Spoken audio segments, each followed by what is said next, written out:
Welcome back friends to the class number 97, and now in this video we will discuss the eligibility calculation of pre-shipment finance and post-shipment finance facility. So eligibility calculation, there are two methods of calculating the eligibility. The first one is the MPBF. So you fit the facilities in the MPBF norms as well. So we have already covered the MPBF norms in our previous videos.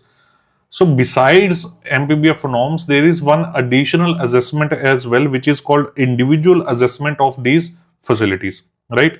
So for EPC and PCFC, pre-shipment finance facility, how do we calculate that individual assessment? Let us see.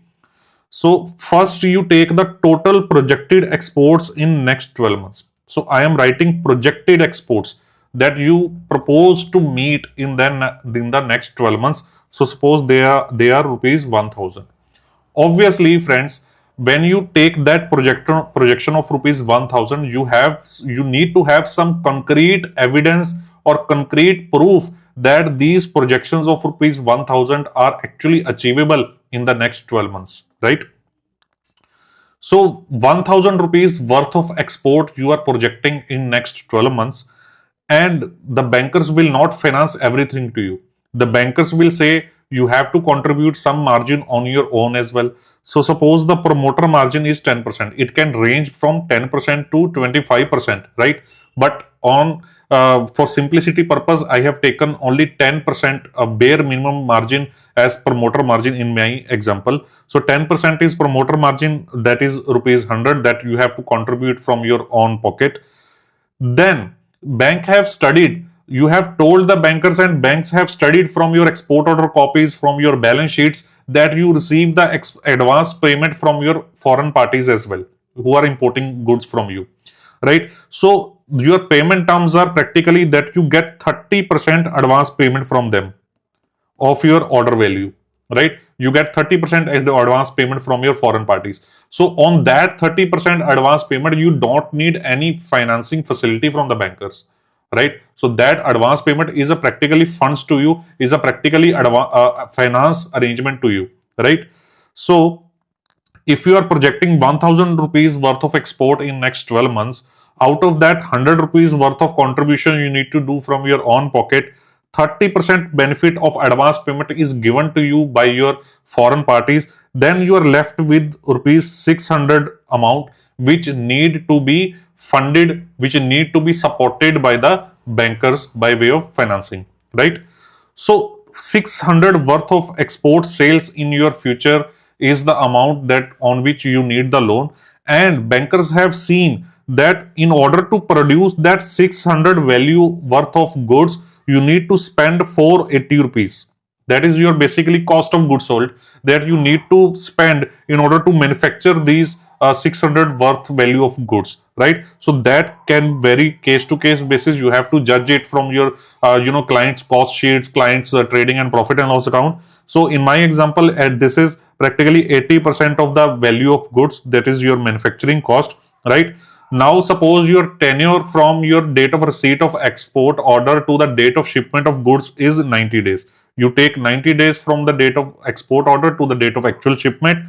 Now suppose there are 360 days in a year for simplicity calculation, simplicity purpose. So there are practically 4 cycles. 360 divided by 90. There are 4 cycles. So you do all these transactions 4 times a year, right? So you need to invest 480 rupees in these 600 rupees worth of goods. So in 480 you are spending in next 12 months. So for in every cycle you are practically spending 120 rupees on an average, right?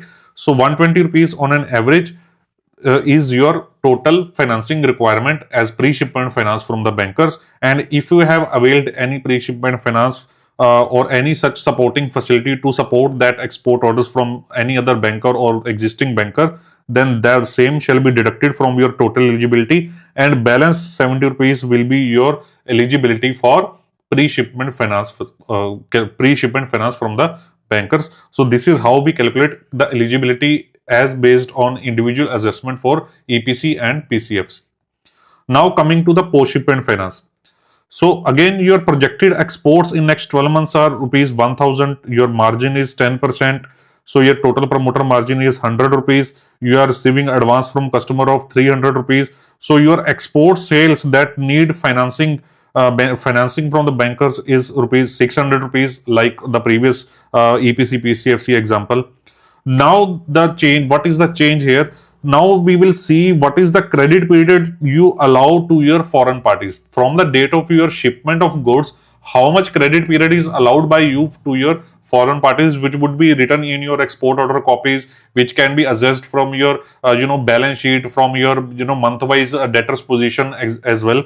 So that comes to 90 days. The 90 days period you are allowing to your foreign party. So number of days in a year is 360. Number of cycles again 360 divided by 90, that are 4. So your post-shipment finance facility comes to 600 divided by 4, that is 150 rupees. And you have taken, if you have taken support from any other bankers, the suppose 50 rupees you have support you have taken from other bankers, then the same shall be deducted and your net eligibility shall come to rupees 100.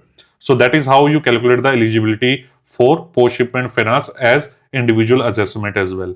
So remember friends, again I am repeating, you have to do the MPBF assessment as well, and you have to met that individual assessment as well.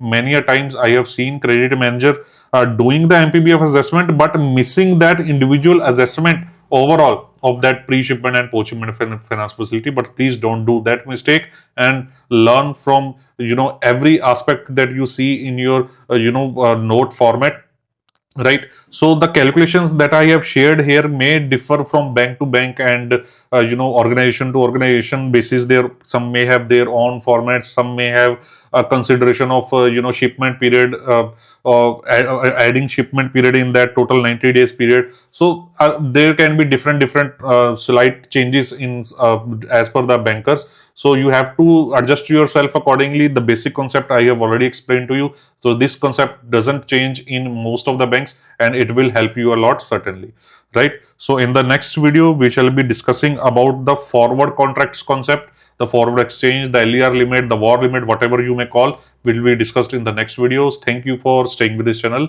We will meet on next Tuesday.